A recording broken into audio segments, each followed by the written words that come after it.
Bueno, gracias a todos igual por acompañarnos. Gracias, Luby. Y bueno, Luby es arquitecta por la Universidad Iberoamericana y artista plástica con estudios de posgrado en pintura en el Royal College of Art en Londres, con importantes obras construidas y en construcción, muchas de ellas obtenidas por ganar concursos. Algunos de los concursos que ha ganado justo es como el primer lugar en el concurso internacional del Parque Lineal Ferrocarril de Cuernavaca, la Catedral de Celaya en el 2015, mejorando la unidad Infonavit en el 2015, el Pabellón de México en la 14ª Bienal de Venecia en el 2014, el Memorial a las Víctimas de Violencia en México, y algunos segundos lugares ha sido como en el Instituto Nacional Electoral en el 2017, el Rescate Integral de la Merced en el 2016, el Pabellón de México en la Feria de Milán en el 2015, y Bienales ha ganado el Premio del Público y Mención Especial del Jurado en la 10ª Bienal de Paisaje de Barcelona, el primer Premio Internacional de Diseño Urbano y Arquitectura del Paisaje en la Bienal de Arquitectura Quito por el Memorial de las Víctimas, el segundo Premio Internacional del Paisaje y Urbanismo en la Bienal Panamericana de Quito en 2018 con el Parque Lineal Ferrocarril de Cuernavaca, entre otros. Y bueno, su obra ha sido expuesta en México, España, Israel, Uruguay, Argentina, Brasil, Ecuador, Roma, París, Berlín y Venecia. Y justo también trabaja como artista plástica y ha tenido diversas exposiciones en México, Inglaterra y Canadá. Y bueno, muchísimas gracias por acompañarnos, Luby. Si quieres, puedes empezar. Gracias, Mariana. Bueno, antes que nada, muchísimas gracias, Rodrigo, y por esta invitación. Mariana, muchísimas gracias. La verdad es que es un gustazo estar con ustedes. Hemos hecho algunos intentos con Rodrigo y por alguna razón no se daban, pero bueno, las cosas se dan cuando se tienen que dar y bueno, es un gusto estar aquí con ustedes. Siempre la gran pregunta cuando me invitan a dar alguna plática es ¿de qué hablo? ¿No? ¿Qué obras le servirá más para los estudiantes o para los jóvenes arquitectos ver cuáles son las más didácticas y demás? Y bueno, finalmente llegué a la conclusión de que, bueno, la forma de contar una historia es súper importante y yo creo que a mí lo que más me emociona contar son las 3 obras que les voy a platicar ahora, porque son obras muy especiales, muy distintas. Aquí puse esta diapositiva en donde tenemos varios tipos de obra, ¿no?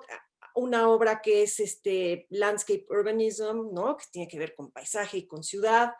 Un memorial, que es una pieza súper especial. Vivienda, hay vivienda de una sola casa, de 4 casas como es esta, o vivienda de 200 y tantos o 500 departamentos, obra pública, ¿no? De espacio público para las comunidades más vulnerables, nuestra casa, la casa de Julio y mía, que ha sido todo un proceso desde que se construyó, que Francisco Artigas, papá, la construyó en el 58, la hemos estado transformando permanentemente, torres, arquitectura en gran escala, en fin.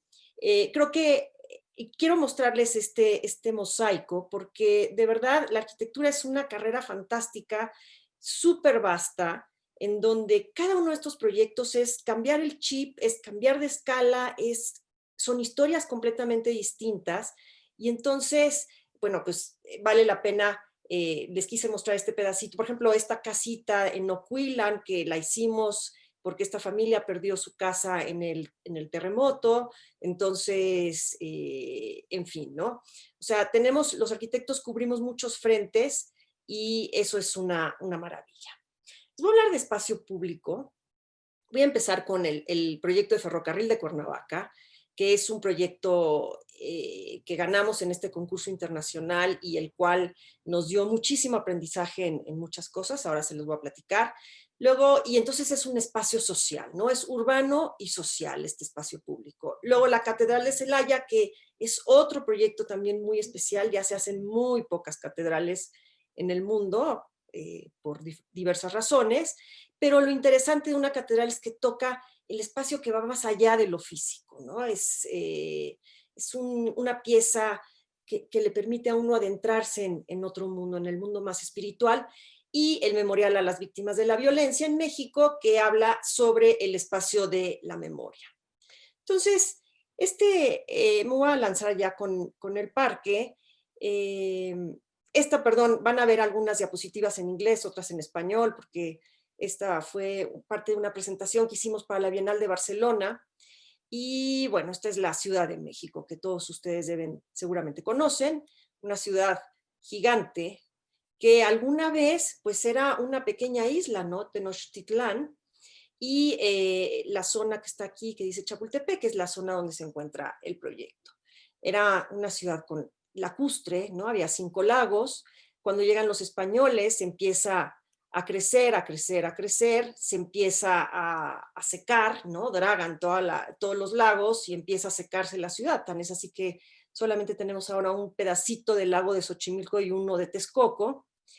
Y la ciudad pues fue creciendo. Esto es una imagen de 1920, este es de 1940, y esta es una imagen completamente contemporánea, ¿no? Es una ciudad monstruo, como dijo Dejan Sujic alguna vez, que la Ciudad de México era la primera Monster City, ¿no? La ciudad monstruo, que se iba hasta el infinito, ¿no? Poblando indistintamente, sin ningún rigor, sin ningún orden, territorio y territorio, provocando, por supuesto, este gran problema, ¿no? El problema de movilidad, en donde hay personas que tienen que transportarse durante 3 horas de ida y 3 horas de regreso, teniendo una calidad de vida verdaderamente mala, ¿no? Y también, finalmente, generando una ciudad terriblemente conflictiva.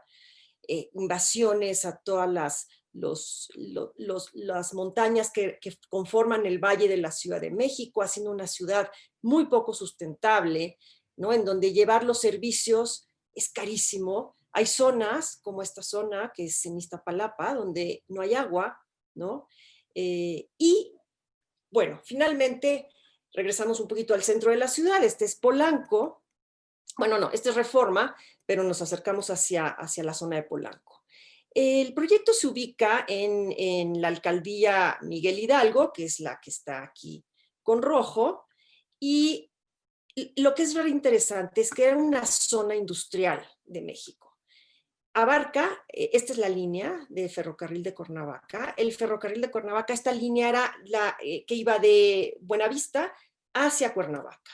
Se interrumpió la vía ya no funciona Cuernavaca, es más, se queda en Ejército Nacional, que es esta avenida, pero el tren sigue pasando unas 3 veces al día, porque todavía surte a los 3 grandes industrias que quedan en la zona. ¿Qué pasa con esta zona que está junto a Polanco? Entonces, la zona pues empieza a gentrificarse y empieza a generar estas industrias, empiezan a salirse de la Ciudad de México, hay grandes lotes, con lo cual se logran desarrollos inmobiliarios muy grandes. Entonces empieza una gentrificación, un cambio de uso de suelo de esta zona que era industrial y ahora se encuentra en la zona atrás de Polanco, pero se vuelve una zona, Polanco es la zona más cara de la Ciudad de México, entonces se vuelve una zona muy, muy atractiva. Entonces, cuando empezamos a trabajar en el concurso, hicimos este video.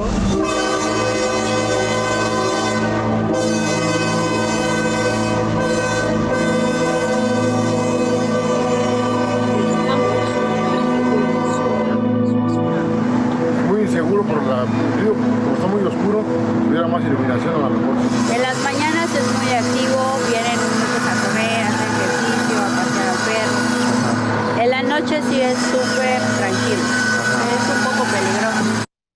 Bueno, estas son las imágenes de este tramo de 4,5 kilómetros que sale de Ejército Nacional y termina en Calzada de los Gallos, donde era una tierra de nadie, porque al ser vías y pasar el tren, pues era una zona federal, ¿no? Entonces se volvía tierra de nadie, la gente poco a poco fue apropiándosela, hicieron algo de equipamiento deportivo, obviamente el verde no funcionó porque pues, no estaban las condiciones de infraestructura para tal, todavía hay muchos restos de brujería, es una zona súper interesante, ¿no?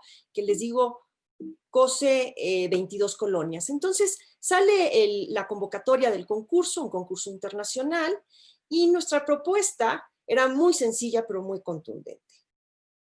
Generar un gran bosque urbano. La Ciudad de México tiene vocación de bosques. Tenemos varios bosques en la Ciudad de México que todavía algunos se conservan, aunque no en su magnitud original, pero tenemos el bosque de Chapultepec, el bosque de Tlalpan, el de Aragón, el de Tarango, y además hay una deuda de la Ciudad de México con la gente en cuanto al verde y al agua.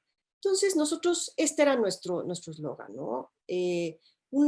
México le debe a la ciudad un verde, le debe el agua todavía, y entonces aprovechamos para hacer un bosque lineal de 4.5 kilómetros. Era como la última oportunidad que tenía la Ciudad de México. La Ciudad de México está ya prácticamente toda construida, es difícil encontrar predios, y esta es la vía que pasa por 22 colonias, algunas con una historia bastante interesante y una tradición muy fuerte, y además genera un espacio, nos vinculábamos, esto es Chapultepec, generando y creando un sistema de espacios públicos, de espacios verdes que ayuden a cambiar la imagen, el territorio y demás para generar una mejor ciudad.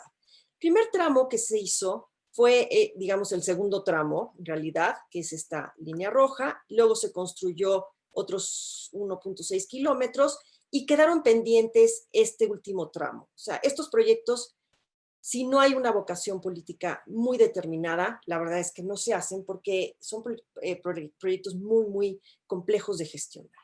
Estas son algunas de nuestras imágenes del concurso, en donde junto a la vía generábamos pues una serie de elementos activadores. Por supuesto que el verde era la parte más importante del parque. Y las metas, bueno, ya habiendo ganado el concurso, reconceptualizamos. Entonces las metas eran, la primera era la creación de un lugar. No es un espacio, sino un lugar en donde se potencie la identidad y la memoria, ya que había muchas colonias, varias colonias que tienen una tradición muy, muy fuerte, tienen muchos años de haberse constituido, que sea, por supuesto, sustentable y que tenga una calidad ambiental alta, ¿no? Que contribuya con el orden multiescalar de la ciudad, que se proyecte en el tiempo. Este es un proyecto de paisaje urbanismo, que obviamente en los proyectos de paisaje el tiempo digamos, es el ingrediente o la variable más importante. Obviamente que sea de bajo mantenimiento, todos los proyectos públicos tienen que ser de bajo mantenimiento, y es una visión de landscape urbanism, en el sentido de que el paisaje contribuye a generar urbanismo. Y las premisas de diseño, bueno, eran primero que nada la participación activa de los vecinos y de los ciudadanos. Este tipo de proyectos, si no hay una participación muy activa, pues no se pueden hacer, porque es importante que los vecinos, que los ciudadanos sientan que participaron en ello para que se lo puedan apropiar bien, y entonces una buena apropiación permite el buen funcionamiento del proyecto. Hay que poner programas que activen el espacio urbano, el verde como omnipresente. El verde es importantísimo, ahorita hablamos de él. La celebración del agua, verde y agua van de la mano completamente, todo el tiempo van de la mano. Sin el agua no hay verde, y el verde además ayuda muchísimo a los temas de inundaciones y demás. Y un solo gesto proyectual, que una línea roja. En cuanto a la participación, bueno, al principio había una negativa impresionante por parte de la comunidad, ¿no? Y además, como había 22 colonias, pues hay diferentes comunidades. Había la comunidad muy del principio, donde están los museos, el Museo Sumaya y el Jumex, que tienen un sector medio alto, va bajando hasta que llegan a los sectores más desfavorecidos, ¿no? Entonces, No querían un parque. De entrada, no entendían por qué el gobierno se le ocurría hacer un parque. Entonces, bueno, ok, dennos nada más un poquito de algo deportivo y de luces. Ustedes no son de aquí, entonces no entienden cuál es la problemática que tenemos. La gente rica viene nada más a tirar su basura en el parque, entonces ahí se ve cómo hay una lucha de clases muy evidente. Lo único que querían eran, después se dieron cuenta que las bancas, que no querían bancas, no querían skate parks, solo algunas plantas.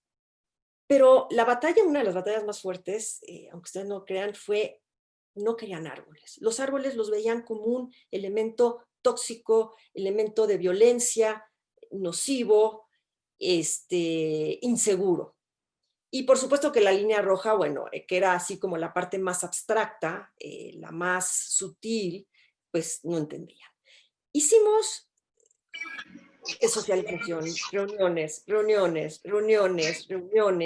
en varias reuniones nos peleamos, en otras no. Fue de verdad 2 años de una serie de batallas permanentes para que la gente aceptara el proyecto. Esta es una de las láminas que pusimos, que trabajamos mucho para que la gente pudiera entender cuáles eran los elementos, que eran muy pocos elementos que se iban a manejar, ¿no? Una senda peatonal separada de la senda de la ciclovía, porque ahora estaban juntas, entonces había una invasión de unos y otros, una serie de jardines de lluvia que permitieran captar el agua y trabajar con ella. Uno de los problemas más grandes que había era que debajo de las líneas pasaba toda la infraestructura, todas las tuberías de la Ciudad de México pasaban por ahí. Pemex, desde agua, electricidad, gas, ¿cómo se llama? Fibra óptica, todo absolutamente. Entonces, por eso se volvía muy complicado de gestionar. Entonces, proponíamos generar equipamiento deportivo, equipamiento social, por supuesto que la siembra de árboles y elementos verdes como cubresuelos y arbustos. Y para que ellos entendieran que verdaderamente los árboles son muy, muy importantes, les hicimos esta lámina donde hablábamos de los elementos, los beneficios sociales, ¿no? de los árboles, los ambientales y los económicos. Se ha descubierto en los últimos tiempos, y estos son estudios que sacamos de la ONU y demás, que, por ejemplo, los árboles ayudan a reducir el estrés y reducen también la violencia. Incrementa el tener árboles y tener verde, cambia muchísimo el ambiente, el paisaje, y eso es como muchísimo más amigable que tener planchas de cemento y demás, ¿no?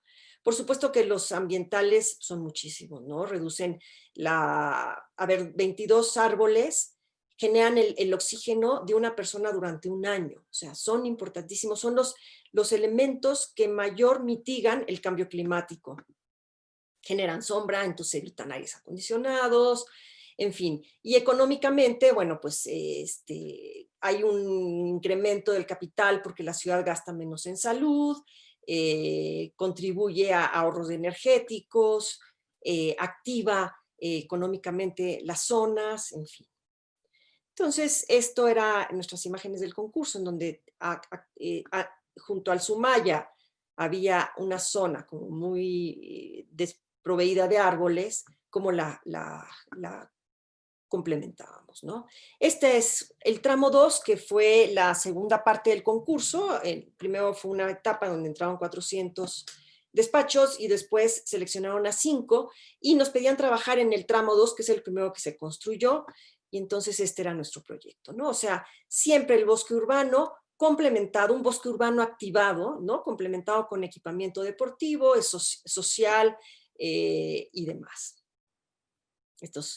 Había skate parks, había unos contenedores en donde podían hacerse talleres, surgir, no sé, reuniones sociales y demás.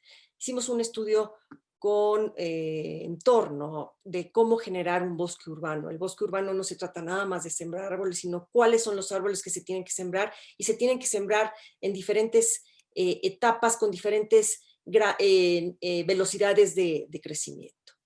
Y como un elemento importantísimo, consideramos mucho a los niños, les tomamos muchísimas fotografías, aquí ven algunos chicos de las zonas vecinas, para hacerles un stencil que en el futuro ellos, cuando crecieran, pues imagínense, se iban a ver y iban a recordar, iba a generar esto también parte de la identidad, se iban a ver cuando eran chiquitos, ¿no? Hicimos algunos ejercicios, algunos eventos en donde la gente, la comunidad plantara los árboles de tal manera que cada quien se hiciera cargo de su árbol.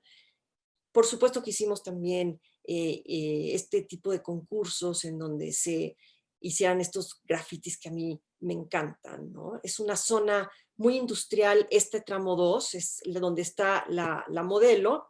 Y bueno, estas son un poco de las imágenes de algunos de los elementos. Empiezan las vistas aéreas, ahora hablamos de la línea roja, pero esta es la modelo. Y entonces aquí toda esta zona, pues es una zona que está súper abandonada, ¿no?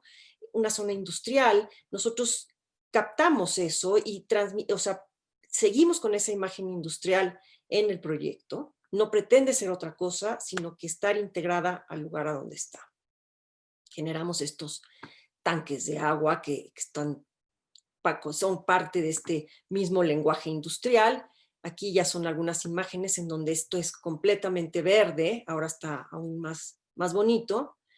Y bueno, el manejo del agua lo hicimos de la siguiente manera. Por supuesto que captamos todo el agua de lluvia y el agua de lluvia se captaba aquí en estos jardines de lluvia. Estos jardines de lluvia, el agua es captada por la vegetación, pero cuando hay demasías se van a unos cárcamos para de ahí guardarse, y los primeros 3 meses de sequía pues se utilizaba esa agua para hacer el bosque. No podemos pensar en hacer un bosque en una ciudad como México, donde el agua es un bien muy caro, muy escaso, y entonces teníamos que trabajar de captar toda el agua pluvial y luego complementarla en estos mamuts, como yo les llamo, guardar agua tratada para que por gravedad se pudieran regar los jardines.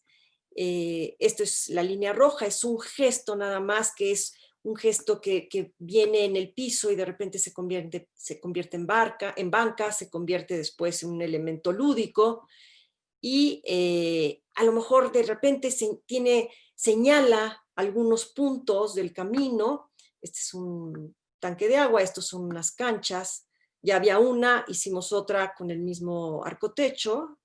Y bueno, esta línea roja lo que pretende es quitarle la monotonía a estas líneas, ¿no? Que se van casi hasta el infinito, las líneas del tren que siempre son paralelas, no cambian.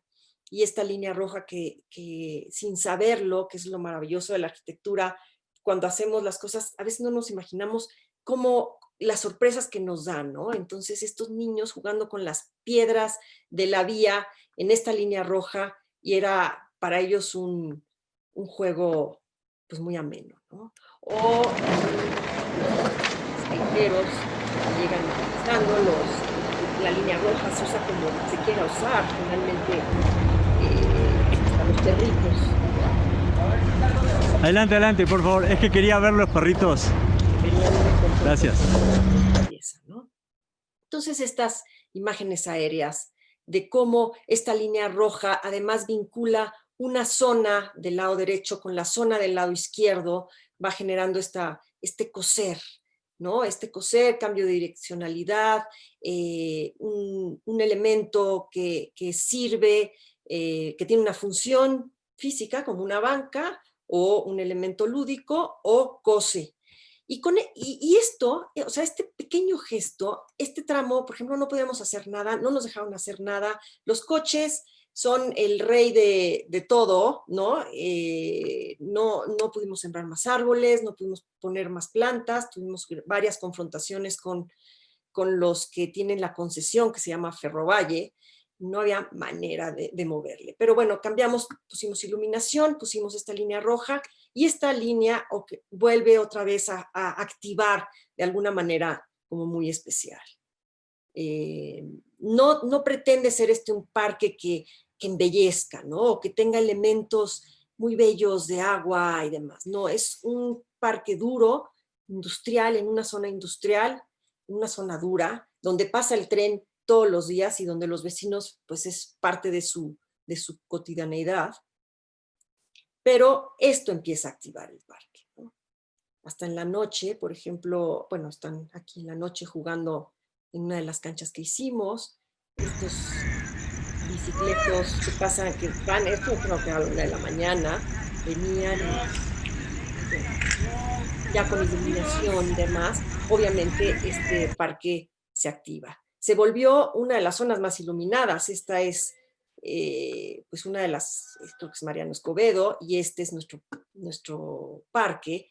Cómo cambia completamente el carácter, la calidad del espacio público. Esto es cuando lo diseñamos, así se estaba viendo. Obviamente tenía algunos árboles fantásticos, pero nosotros sembramos 200 árboles más en este tramo, de tal forma que en el 2020 empieza a verse así, y en el 2030 pues el bosque empieza a verse mucho más. Ahora les voy a poner la película que hicimos, que presentamos en Barcelona.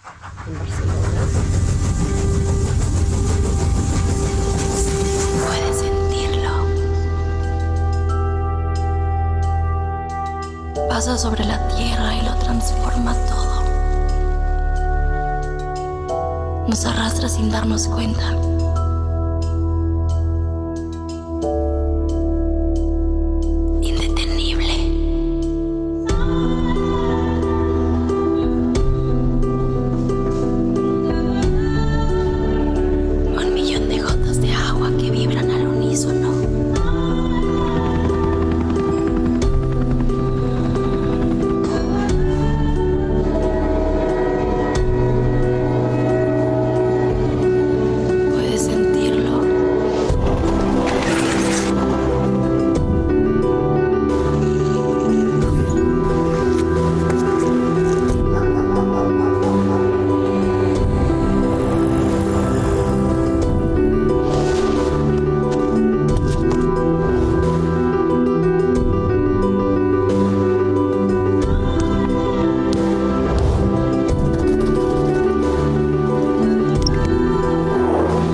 Y bueno, ese es un parque que pretende ser para todas las personas, para todos los grupos etarios, y así es la ciudad, así tiene que ser la ciudad.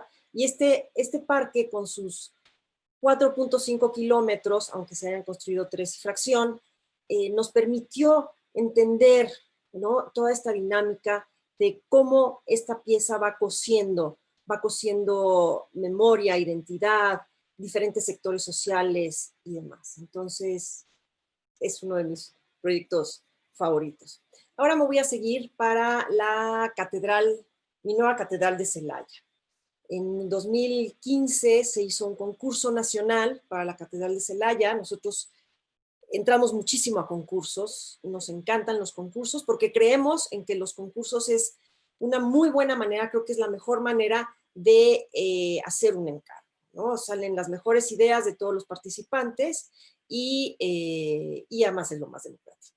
Entonces, bueno, las catedrales pues son edificios que durante siglos, ¿no? 2000 años, no menos, porque los primeros 2 o 3 siglos no se hicieron catedrales, pero pues sí, 1700 años, las catedrales se convirtieron en los edificios más importantes, ¿no? Porque en ese momento el cristianismo, el catolicismo se fue conformando como el elemento que determinaba la cosmovisión de la cultura, ¿no? Entonces siempre la catedral estaba como este elemento más contundente, más potente, más visible dentro de todas las ciudades. por supuesto que ya no es lo mismo, ¿no? Ahora las catedrales se vuelven casi un edificio más, quizás hay edificios que se vuelven ahora quizás un poquito más importantes que las catedrales. Entonces había que ver cómo se tenía que hacer una catedral. Entonces, nuestras ideas principales eran 5, ¿no? Muy simples. Una, que se provocara un diálogo con la tradición y la historia. Hay una tradición enorme, insisto, en hacer catedrales en la humanidad. ¿Cómo es la forma? ¿Cómo tiene que ser la materialidad para lograr entrar, que el visitante entre en este edificio especial? La luz, por supuesto, el manejo de la luz natural y de iluminación artificial fundamental, y que atienda a todos los sentidos multisensorial, ¿no? Entonces estudiamos desde el primer templo, que es el templo del rey Salomón, pasando por cualquier número de catedrales, ¿no? Catedrales de peregrinación, pues sí, como de peregrinación, catedrales más centralizadas, las góticas, románicas, renacentistas, en fin, hasta las contemporáneas, ¿no? Que empiezan a tener cambios en su disposición en planta y demás. Un tema muy interesante. Entonces nosotros nos fuimos por el aspecto histórico, de ahí buscamos una abstracción que es este triángulo.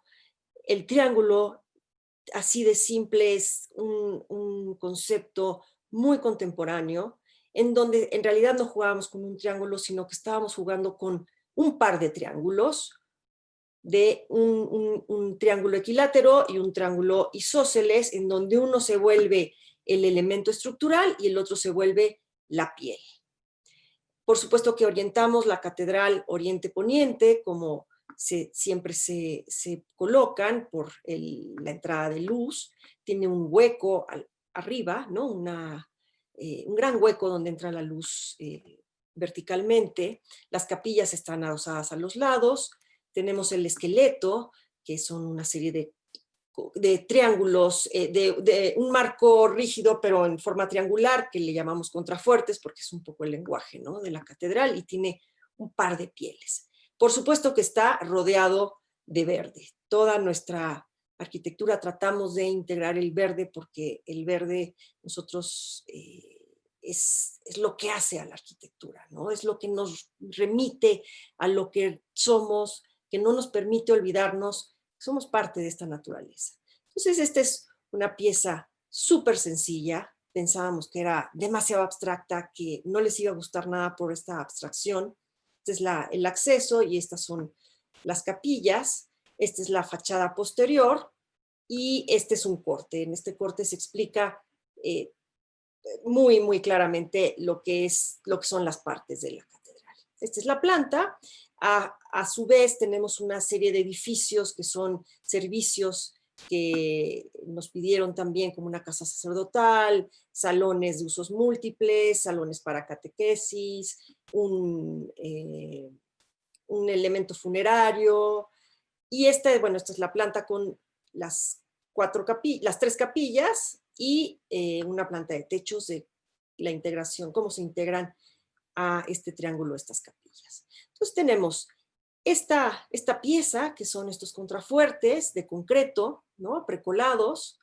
Luego tenemos una estructura metálica que carga la fachada, y tenemos estas fachadas, ¿no?, también de precolados, y así de sencillo, ¿no? El tema y la complejidad es que estos son 35 metros de altura. Entonces, nosotros obviamente lo queríamos hacer todo colado en sitio. Este es un corte a una altura mayor de la planta. Estos es como un esquema óseo, ¿no?, en donde tenemos esta serie de elementos verticales con las traves de las capillas. Y bueno, por supuesto que una vez que ganamos el concurso nos pusimos a revisar todo el proyecto. Empezaron a surgir varias dudas de cómo se solucionarían técnicamente el tema del agua, en fin, varias cosas.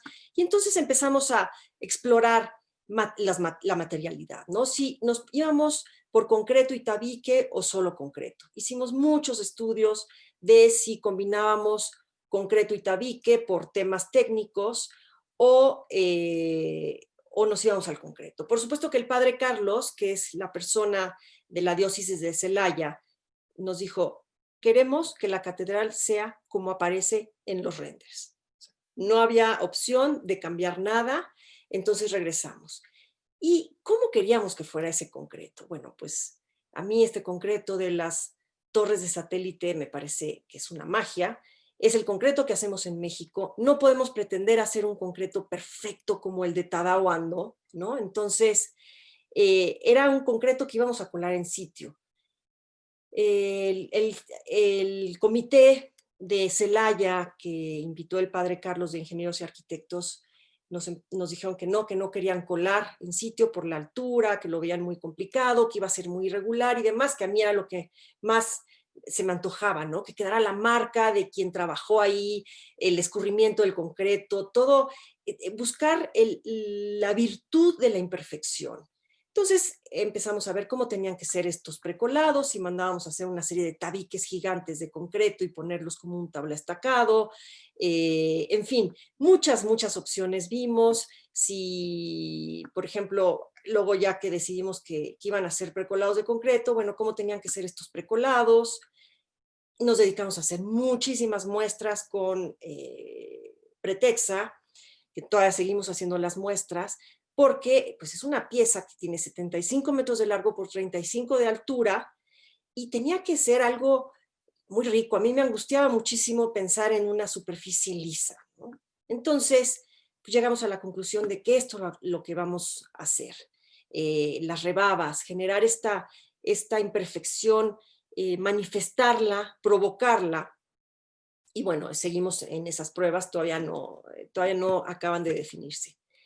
El tema de la luz en las catedrales es fundamental, ¿no? Y tenemos muchísimas manifestaciones, muchos ejemplos de esta cruz de luz de diferentes tamaños. Tenemos esta fantástica de Tadao, esta imagen que a mí me gusta muchísimo, que es la luz, ¿no? Que ilumina un libro, la luz como conocimiento, la luz como elemento que nos da otra visión. Esta de Fernando Menis, en fin, hay varias cruces. ¿Cómo iba a ser nuestra gran cruz? El problema es que nuestra cruz tenía, insisto, 35 metros, ¿no? De altura. Este es el render del concurso, en donde pues, la cruz se vuelve como el elemento más importante. Entonces, por supuesto que otra vez nos pusimos a estudiar estructuralmente cómo tenía que ser esa cruz, si era un elemento completamente recto, como lo habíamos propuesto en el concurso, si tenía alguna recortes y menos contundente, y bueno, quedó algo así, ¿no? Entre algunos cristales de colores para filtrar luz, una luz ocre, y algunos elementos estructurales que unen varias piezas, ¿no? Entonces, bueno, esta es la entrada y obviamente siempre trabajamos muchísimo con renders, todo el tiempo estamos haciendo renders para ver, son renders de estudio para ver cómo es esa luz, ¿no? Quedó finalmente más o menos de este tipo. Obviamente, para estudiar la acústica, pues decidimos que para que funcionara muy bien con Omar Saad, propusimos una pieza, todo este lambrín de madera y el otro de concreto. Este es uno de los laterales que nos comunica con las capillas. Entonces, Gustavo Avilés hizo el proyecto de iluminación. Hicimos estudios de iluminación natural y de iluminación artificial. ¿Y por qué? Porque la penumbra en las catedrales es fundamental. No sé si les pase, pero ir a una catedral que tiene demasiada luz no invita a cambiarse a este mundo metafísico, al mundo espiritual, al mundo en donde te separa al ser humano de los dioses, ¿no? Y entonces estábamos buscando una penumbra. La penumbra tiene un valor muy, muy específico, muy importante en las catedrales. Otro tema para solucionar eran las capillas, desde cómo iba a ser su solución estructural y cómo su solución arquitectónica. Entonces son otras piezas de concreto adosadas a los contrafuertes de un lado, de un concreto negro, y teniendo esta relación, ¿no? Esta es la capilla principal de uso diario y este es su interior. Esta es otra de las capillas. Y bueno, aquí la verdad es que el campanario todavía no lo acabamos de diseñar. Llevamos 5 años diseñando este proyecto y bueno, estas partes son los edificios anexos a la catedral. Esta es la casa sacerdotal, ya está construida y tenemos aquí diferentes elementos que nos pedían. Este es un auditorio, una biblioteca, las escaleras, en fin. Y esto es lo que es bien interesante. En plena pandemia, donde todo el país prácticamente se frenó, el esfuerzo que hace la diócesis de Celaya para empezar la construcción es increíble. No se crean que se pide dinero al Banco del Vaticano, ni mucho menos. Aquí el dinero que se ha conseguido para la construcción es el dinero de los feligreses que aportan ellos, o sea, es una catedral que la construye la comunidad, como todas las catedrales se construyen, ¿no? Entonces, al final, como se definieron por precolados, pues se está generando esta gran cruz, o sea, vean la escala, esta es una persona, y donde se arman y se cuela, ¿no? Y luego un par de plumas de 500 toneladas y otras 2 de 300 toneladas levantan la pieza, ¿no? Esta es la colocación del primer contrafuerte, que prácticamente fue una fiesta, ¿no? Para nosotros, porque de verdad es un logro muy, muy grande de gestión y para nosotros, por supuesto, del proyecto, la emoción de tener una catedral, bueno, nos sigue emocionando y nos va a emocionar hasta que se termine, no sabemos cuándo. Normalmente antes tardaban como 100 años, llevamos 5, pero bueno, ya se van colocando estos contrafuertes, entonces aquí tenemos nuestra idea, ¿no? En una representación de esto que iba a ir creciendo y creciendo. Entonces aquí, pues, se colocaban, como cada semana y media, se colocaron 9 de los 16 ejes de contrafuertes, generando siempre, muchas veces las estructuras son tan lindas en construcción que da miedo luego terminarlas, ¿no? Siempre uno se pregunta, ¿irá a quedar bien? Porque así ya me encanta cómo está. Entonces, pues esta altura, les digo, son 35 metros. Cada pieza de estas mide 33 metros, monolíticas. Este droneo que hicimos en la colocación de la 9ª pieza, pues nos parecía muy, muy interesante, aunque tuvimos un accidente y esa pieza falló, uno de los pernos se cayó, se deshizo la pieza. Bueno, no se deshizo, pero falló, y entonces hubo que volverla a construir. Cada una de estas piezas fue algo horrible de ver, porque pues cada pieza cuesta una fortuna, ¿no? Cuesta como 3 millones de pesos. Entonces, bueno, estamos en eso. Por supuesto que yo, siendo también artista plástica y no siendo creyente, digamos, pues me surgían muchas dudas sobre cómo se construyen catedrales ahora, ¿no? Y hice un librito. Yo siempre estoy dibujando muchísimo, hemos visitado muchas catedrales, es el edificio que más me gusta, sobre todo las catedrales góticas y románicas, me parece que son impresionantes. Entonces, con todo este background que tengo, o sea, por ejemplo, aquí hay varias, escribí un libro que se llama Should We Still Build Cathedrals?, en donde hay una serie de cuestionamientos entre un par de voces que hablan de qué tan válido es seguir construyendo catedrales. Llego a la conclusión de que por supuesto que es súper válido. No pensemos quizás en una religión católica como se ha venido manejando. La religión se tiene que reinventar, las religiones actuales se tienen que reinventar, me parece que todas, pero yo creo que estos elementos, estos edificios, estos templos siempre van a estar dentro de una necesidad humana de tratar de entender qué hay más allá. Y bueno, esta es la catedral. Y ahora me paso a al memorial a las víctimas de la violencia. No sé, ¿estoy bien de tiempo? Sí, todavía hay unos minutos. Sí, muy bien. Bueno, este proyecto es súper querido para nosotros.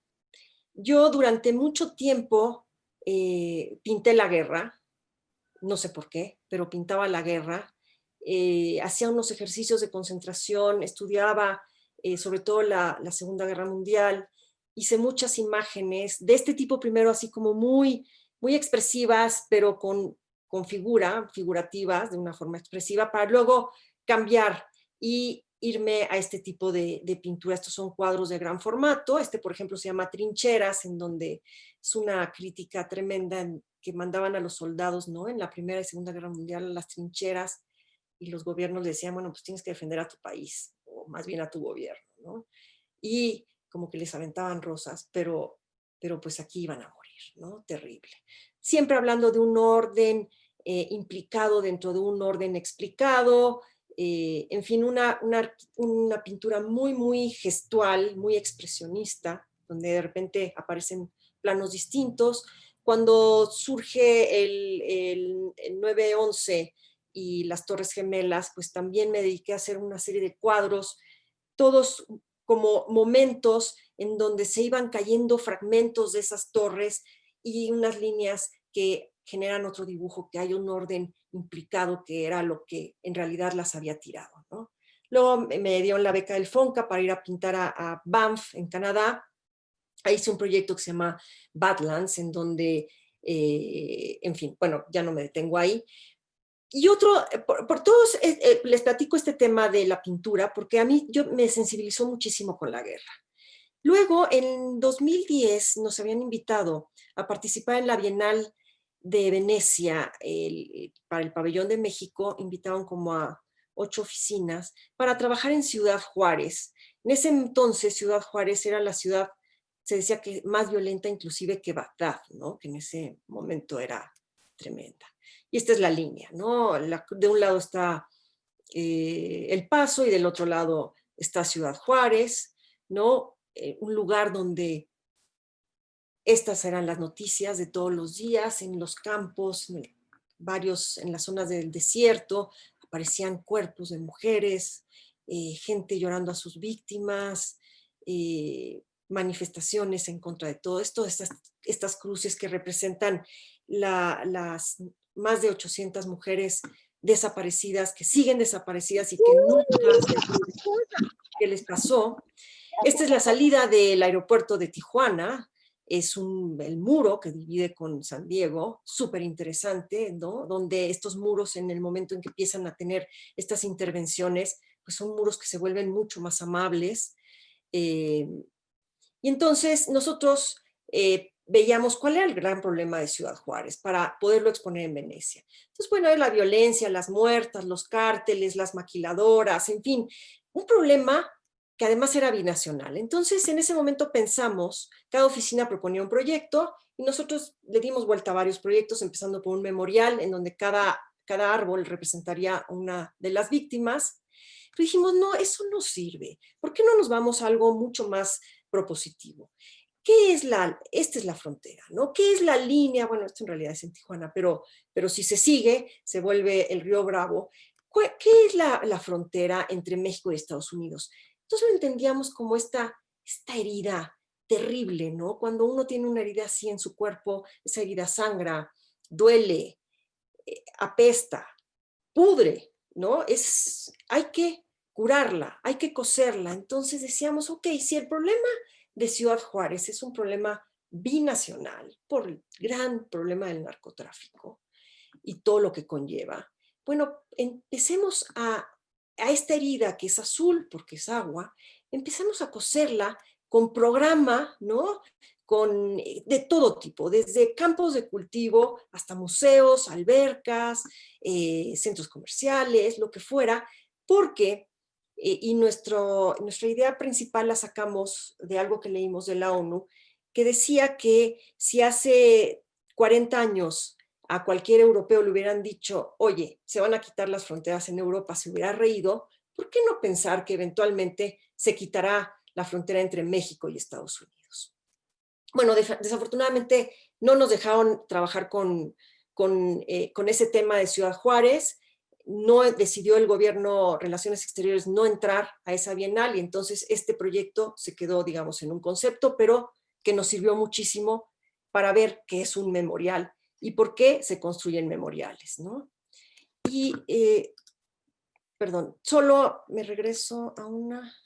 Solo, no sé por qué sale a la mitad de esto, pero hay una pequeña parte de la arquitectura que pertenece al mundo del arte, esto lo dice Adolf Loos, que son los espacios conmemorativos y los espacios funerarios, ¿no? Todo lo demás tiene una función y no pertenece al mundo del arte, solamente estos dos. Entonces, por supuesto que estas imágenes, todas las conocemos. Nosotros nos fuimos a visitar muchos memoriales, fuimos a Auschwitz, por ejemplo, esto todo es Auschwitz, en donde necesitábamos nosotros elementos para entender cómo se tiene que hacer un memorial. Este es el memorial del Holocausto en el centro de Berlín, frente al Tiergarten perdón, se me fue ahorita me acuerdo. Hay en Berlín muchísimos memoriales a lo largo de toda la ciudad, es obviamente ahí donde se gestó todo el holocausto del pueblo judío. Entonces hay muchísimas expresiones en torno a ese tema, muy interesantes todas. Por ejemplo, este muro, ¿no? Véanlo, están estas figuras como incrustadas dentro de estos muros de concreto, que puede ser algo durísimo. Hay estos también memoriales mucho más sutiles, que son más orientales. Estos son, por ejemplo, en Bután, en donde es otra manera de hacer la memoria, ¿no? Entonces, el que más tomamos como referencia fue el de Peter Eisenman, que es el de Berlín, en donde ellos él genera, junto con Serra, trabajó con él en este proyecto, una serie de volúmenes de concreto, ¿no? Divididos por unas entrecalles, en donde la idea, o lo que él quería, era generar esta angustia, ¿no? Los bloques tienen diferentes alturas, y cuando iban bajando, ¿no? estos caminos, y de repente son momentos de angustia. Él quería demostrar eso. Los muros es el otro elemento que nosotros tomamos como referencia. Tenemos este muro en Tijuana, este muro, ¿no? Que ayuda, que separa, pero que la gente necesita tocarlo, necesita ver qué hay detrás, aunque sea con el tacto.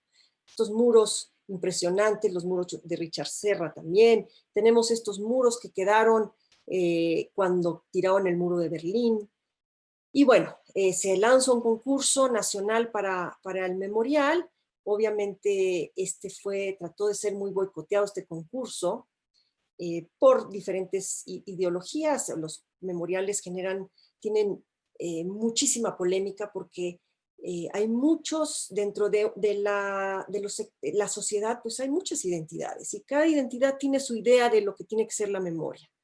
Y esto es en el bosque de Chapultepec, el bosque más importante, el pulmón de la Ciudad de México, donde hay ardillas, donde hay muchos niños, donde están estos árboles, muchos fantásticos, muchos enfermos. Y bueno, está el auditorio, esta es Avenida de la Reforma, la avenida más importante. Esto es el campo militar, el campo Marte, y este terreno es el terreno del memorial, que era parte de Campo Marte. Esa es una de las polémicas que decían que no podía estar un memorial junto al Campo Marte, cuando en ese momento el ejército había contribuido con muchísimas víctimas. Nosotros decíamos que al contrario, tenía que estar ahí, en un lugar una de las partes más importantes de la ciudad, y recordarle al ejército la violencia.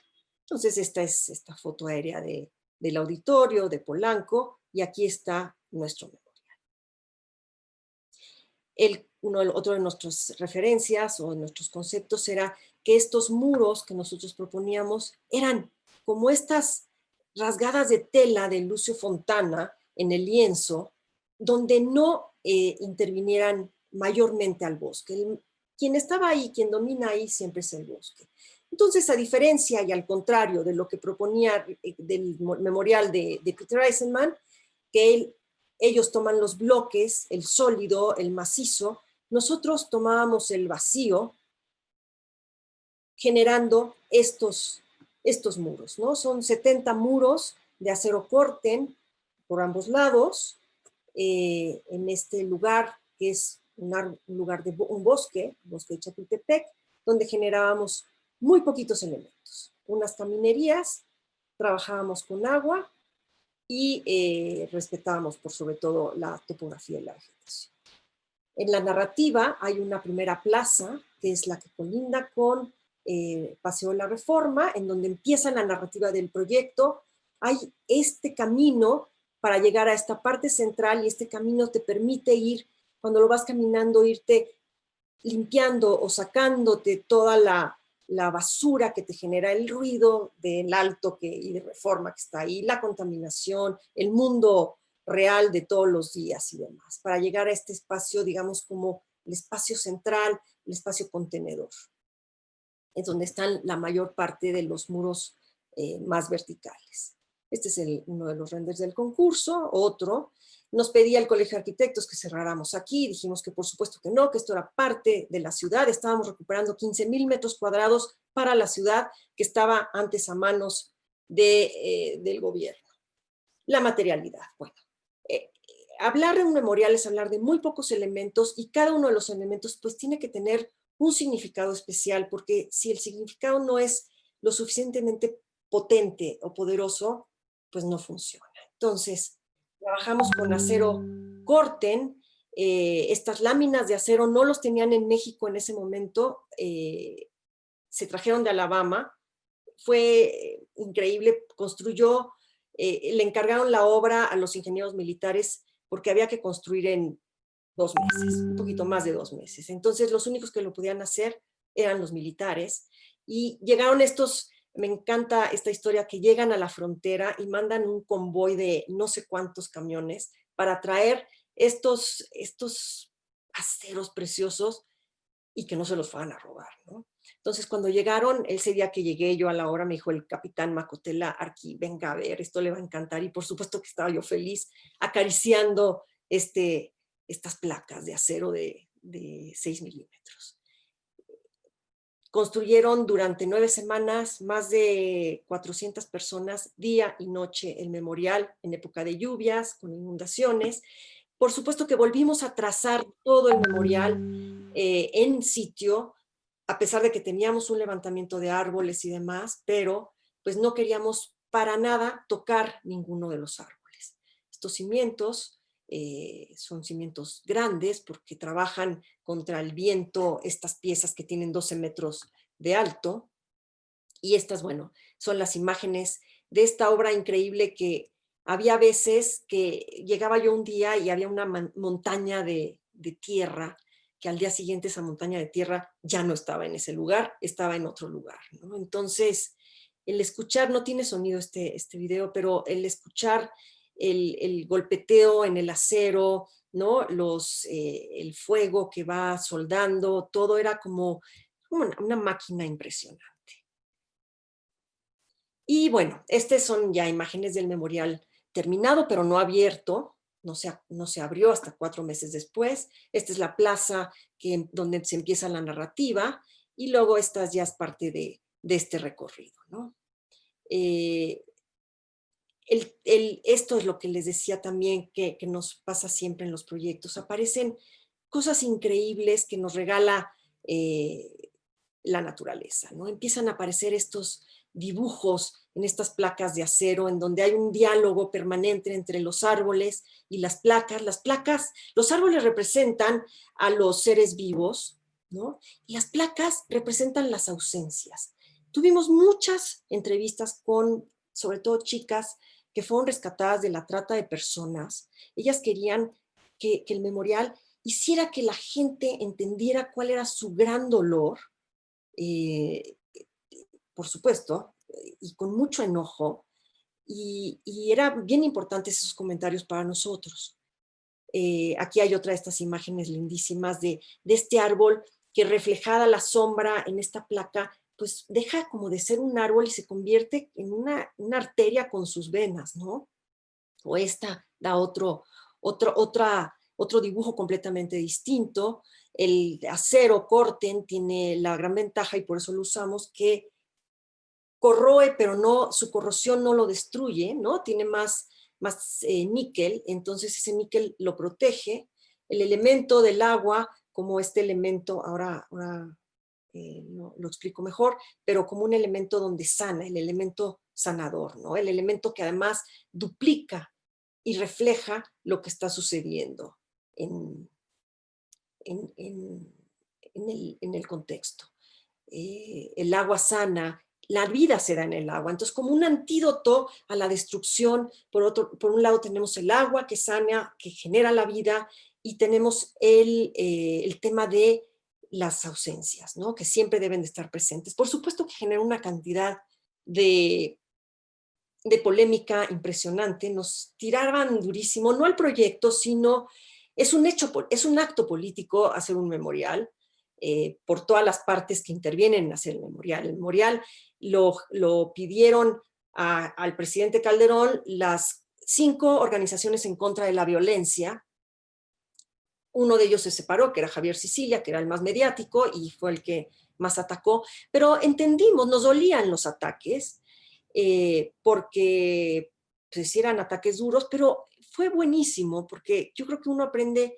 Cuando lo atacan a uno sus enemigos, es de donde más uno aprende. Nosotros nos pusimos a estudiar muchísimo sobre memoriales y nos permitió dar un discurso interesante, ¿no? Entonces, la memoria, los memoriales, pues hay diferentes tipos de memoriales, ¿no? Memorial, el original, que es el literario, está el cinematográfico, está el fotográfico, en fin, hay varios, pero el único que está permanente, en permanencia en la ciudad y abierta a todo el mundo es el arquitectónico. Por eso se vuelven tan importantes y tan polémicos.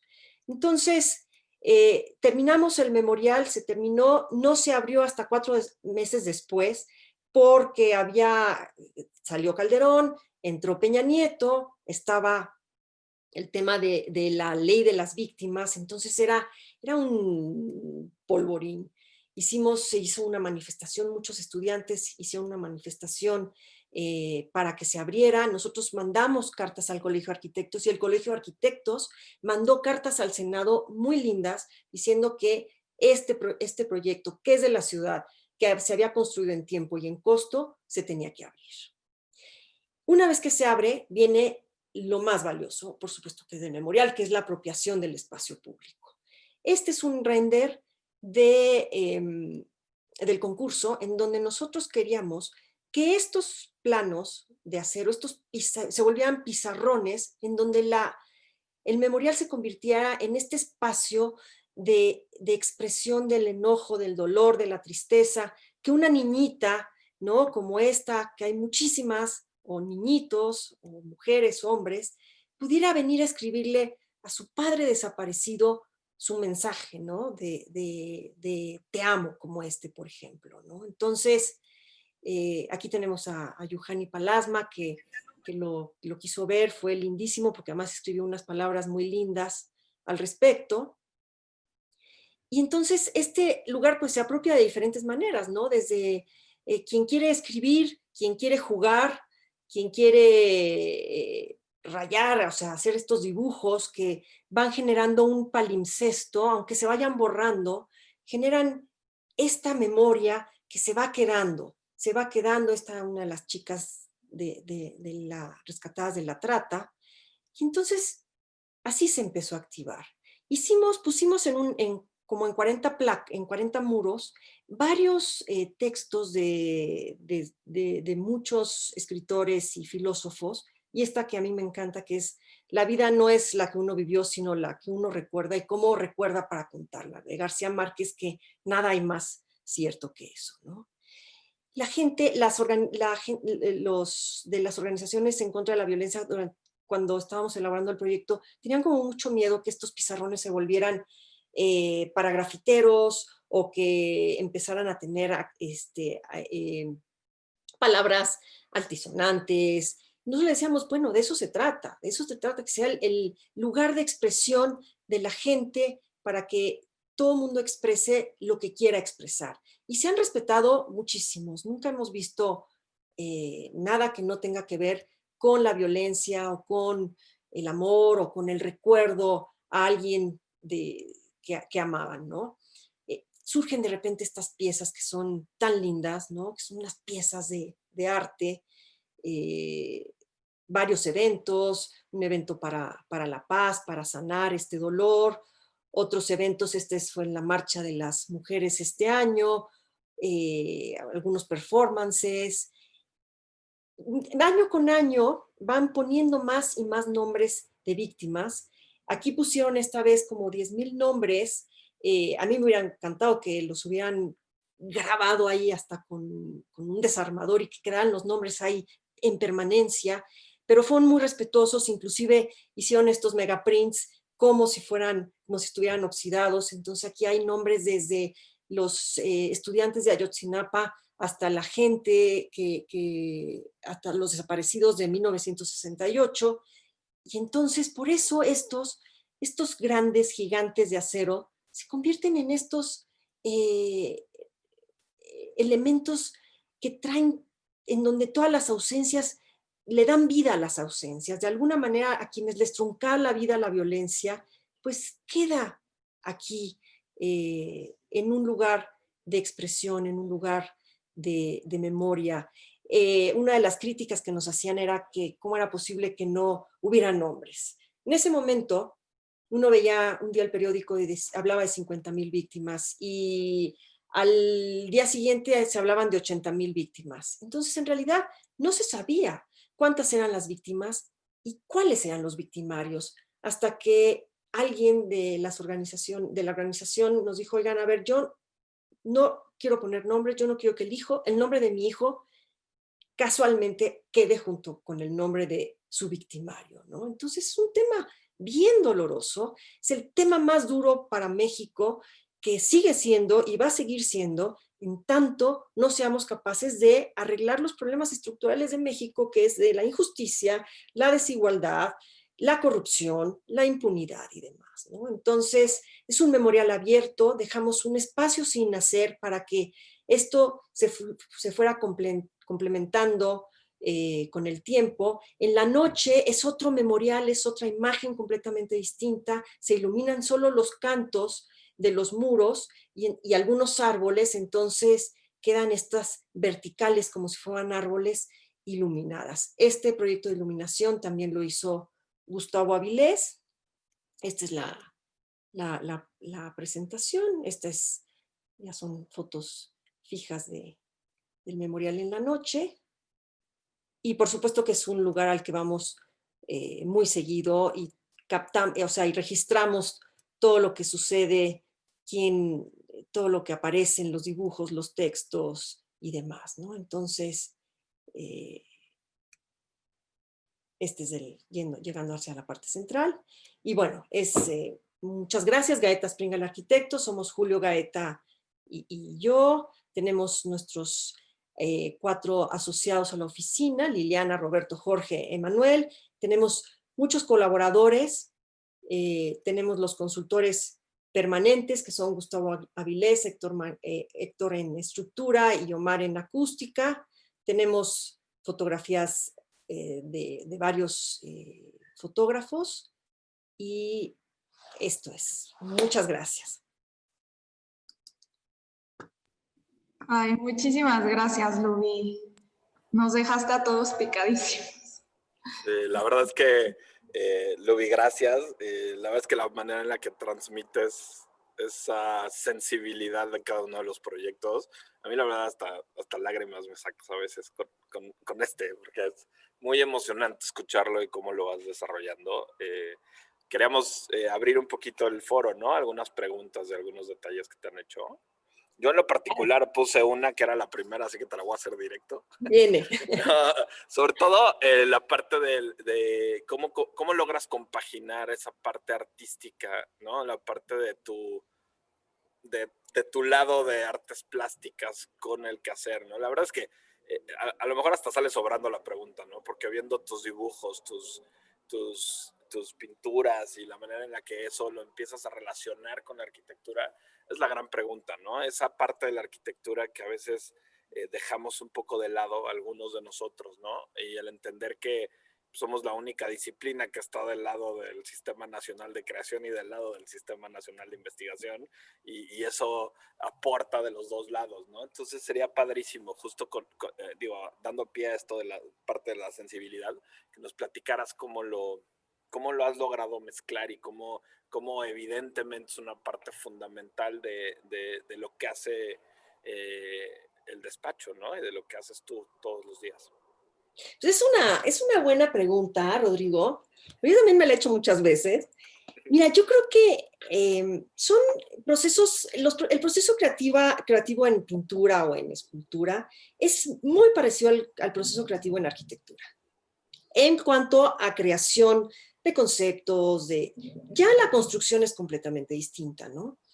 Pero, por ejemplo, a mí, donde yo creo que se manifiesta más mi parte así como pictórica, artística y demás, es en el memorial. Porque el memorial, yo siempre, de pintar 7 u 8 años que pinté la guerra, me parecía que era muy fácil hacerlo a través de la pintura, pero no entendía cómo vincular la guerra o la violencia a un tema arquitectónico, a la arquitectura, ¿no? Y entonces yo creo que mi beta esta artística fue llegar y poner las dos en el memorial. O sea, es la arquitectura, es el soporte, son estos muros que son muros de 12 metros de altura, ¿no? Muy arquitectónicos, y poner toda esta parte de expresión, ¿no? La expresión totalmente manual, directa de quien va. Yo creo que eso ahí se manifiesta muy claramente, porque en los otros proyectos, en la catedral también, porque finalmente pues me he puesto a dibujar catedrales muchísimas, ¿no? Y eso pues es arquitectura y es dibujo y es pintura y lo que sea, ¿no? Y entonces de alguna manera también tienen que actuar a lo mejor intuitivamente en mi cabeza para generar este proyecto que, bueno, lo hacemos junto con Julio. Julio tiene sus caminitos, yo tengo los míos y el chiste es empatarlos, ¿no? Y entonces, pues sí, y durante mucho tiempo me debatía, ¿qué soy? ¿Soy pintora o soy arquitecta?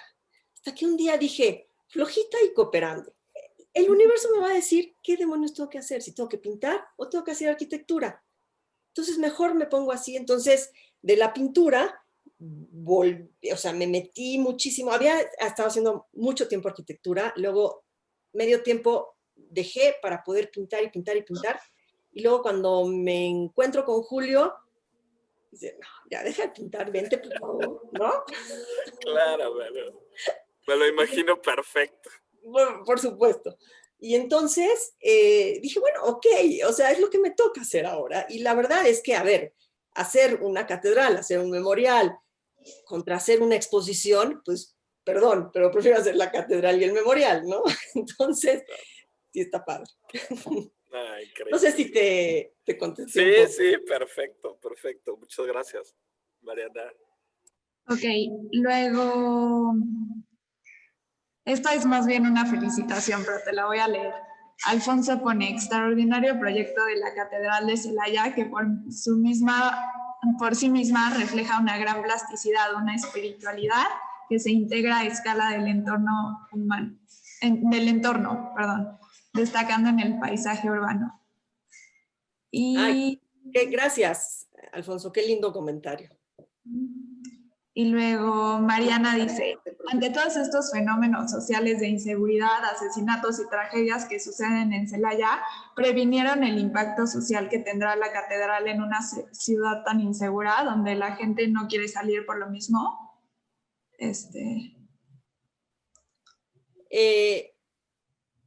La pregunta es si tomamos en cuenta que cuando hace 5 años que Celaya se iba a volver súper violento este año y no entiendo bien la pregunta. Sí, o sea, como que creo que se refiere a que si tomaron en cuenta en alguna parte del diseño como esa inseguridad en Celaya, o sea, como que si va a influir en algo o no.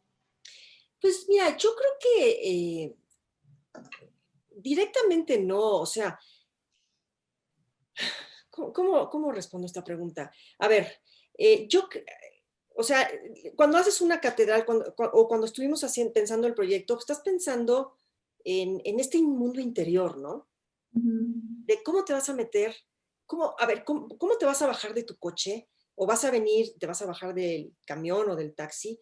¿Cómo es ese proceso de llegar al atrio, entrar a la catedral, y qué te va a pasar a ti o qué quieres esperar de esa catedral, de ese espacio, ¿no? Y entonces, creo que la violencia que está en el mundo exterior se quedaba ahí, por lo menos en mi proceso de pensamiento de diseño, porque yo me iba a meter, y me metía, era en mi mundo interior, mi mundo, buscando este mundo metafísico, como le quieran llamar, metafísico, espiritual o lo que sea, hacia adentro de la catedral. Por supuesto que sí, se habló muchas veces de que tenía que ir con una cerca, ¿no? Transparente, pero con una cerca finalmente, porque en México está muy complicado, ¿no? Y todos creo que ya tenemos el chip en la cabeza de que hay que cuidarnos y de que somos una cultura que tenemos bardas. Entonces, que eventualmente a lo mejor algún día pueda ayudar la catedral a rescatar un poco el problema de la violencia, pues no lo sé, ¿no? Yo creo que la violencia, el antídoto contra la violencia, pues es la educación, la igualdad, otras cosas quizá, ¿no? No sé, sí, Ok. si contesté algo. Sí, sí, sí. Luego, Jorge Javier, creo que solo es un comentario, pero dice, este memorial es uno de los mejores resueltos y conserva la idea de memoria y trascendencia. Y como menciona, siempre está la controversia de mejores resueltos.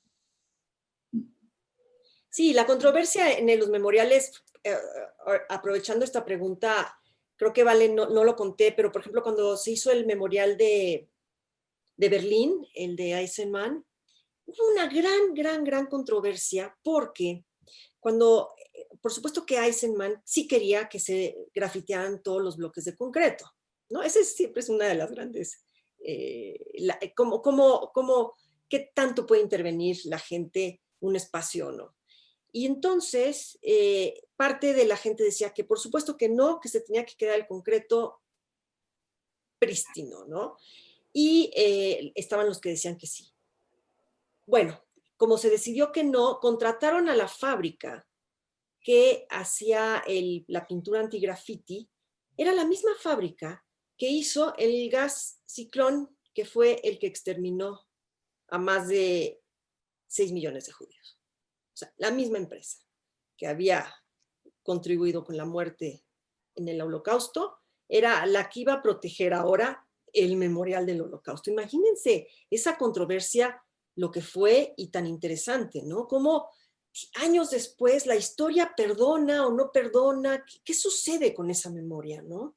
Entonces, nada más así como para cerrar este comentario. Ok.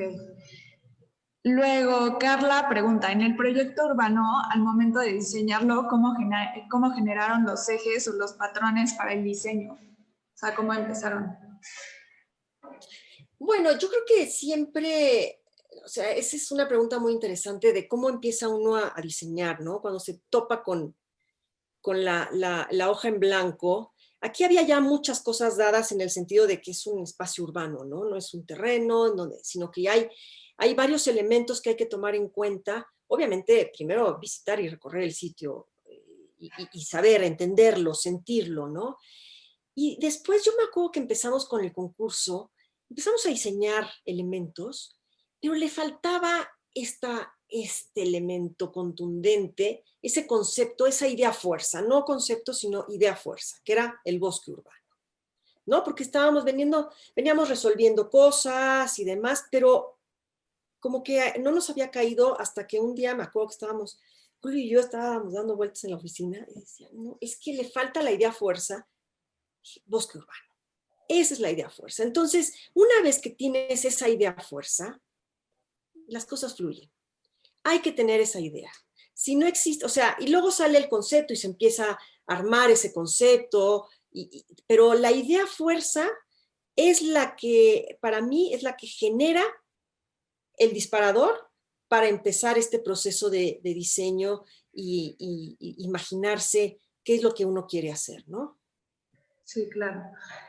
Y luego Daniela Juárez pregunta, desde tu experiencia profesional, ¿cuál es o cómo ha ido cambiando tu filosofía como arquitecta? Eso está bueno. Ya después de, ¿qué? 30 años de estar haciendo arquitectura, yo me acuerdo que los primeros años no entendía nada.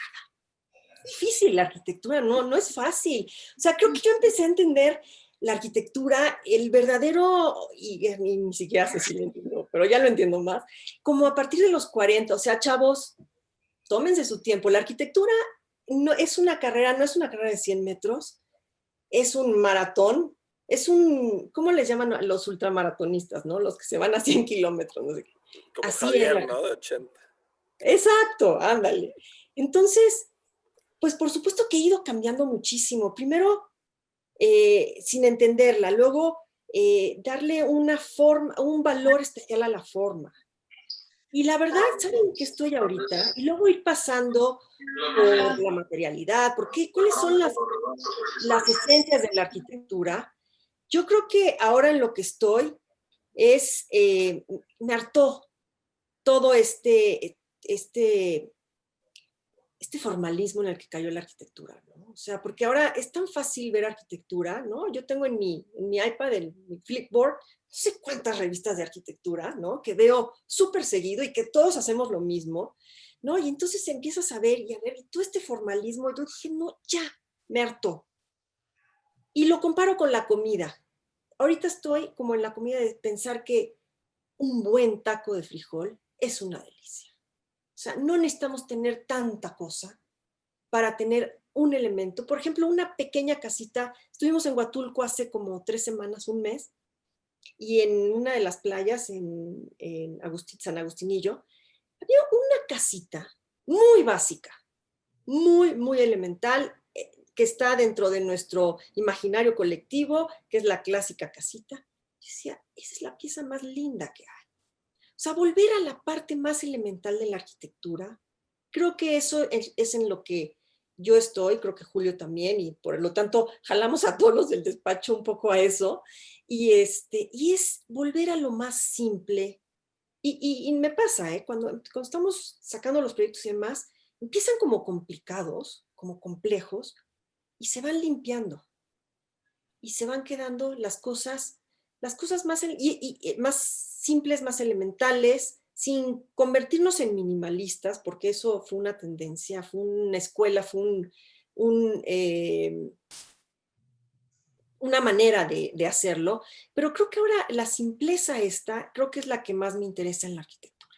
Llegar a lo básico, y ahora estamos haciendo mucho espacio público, edificios públicos con muy poco presupuesto, entonces hay que buscar la mejor arquitectura con el menor costo y con el menor aspaviento de formas y soluciones técnicas y estructurales y demás, ¿no? Ok. Luego... bueno, igual Alfonso vuelve a poner o sea, que está muy apasionado con tus obras y tu arquitectura. Gracias, Alfonso.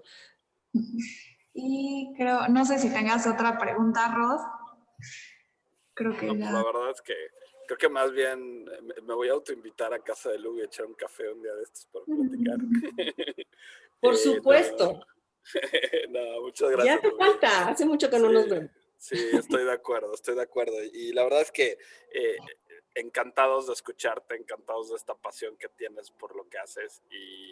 Y bueno, pues como te platicábamos, al final este es un ciclo que nos hubiera gustado tener presencial, pero en el que quisimos justamente invitar a mujeres como tú que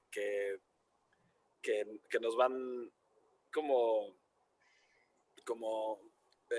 despertando todo este conocimiento y todo esto que se vive. Justamente lo mencionaba en la anterior también, más del 50% de nuestros alumnos son mujeres y definitivamente pues a veces es una profesión que no les da o no les pone su lugar como debería y creo que al escuchar a gente como tú, pues te despierta eso, ¿no? Y te apasiona otra vez. Entonces, otra vez, muchísimas gracias por acompañarnos, ¿no? Y por escucharnos. Estoy seguro que no será la última vez que te veremos por aquí en un foro de estos. Encantada. Y de verdad, muchas gracias. No, pues gracias a ustedes, gracias a todos por escuchar. Un placer y, bueno, pues cuídense.